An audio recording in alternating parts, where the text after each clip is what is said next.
Sejumlah kalangan menyambut baik pelaksanaan event tahunan IMF World Bank Annual Meeting 2018 yang akan dilaksanakan mulai tanggal 12 hingga 14 Oktober 2018. Hal ini dinilai akan berdampak pada promosi pariwisata Bali secara berkelanjutan. Dengan dilaksanakannya Annual Meeting IMF World Bank 2018, merupakan suatu kegiatan yang sangat luar biasa di Bali. Seperti diketahui bersama, peserta yang mengikuti IMF-WB tentu berasal dari berbagai institusi, baik dari lembaga negara maupun swasta. Bagi Bali, tentu kegiatan ini sebagai suatu promosi yang sangat luar biasa dan harus didukung, terutama bagi masyarakat Bali. Event besar ini harus benar-benar dimanfaatkan dalam hal memberikan pelayanan yang sebaik mungkin.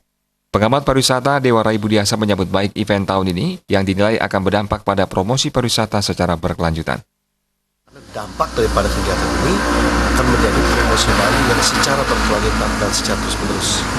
Oleh karena itu kami sebagai pelaku pariwisata, pengamat pariwisata menyambut baik dan mengucapkan selamat datang kepada para peserta untuk ikut dalam event. Tentu harapan kami adalah selain memang memberikan dampak panjang terhadap Bali, barangkali bagian-bagian tertentu yang menjadi bagian dari kegiatan operasional pelaku pariwisata di Bali ini bagi orang Bali mendapatkan kesempatan paling tidak untuk berpartisipasi dalam transportasi, akomodasi, acara atraksi budaya, kuliner dan sebagainya.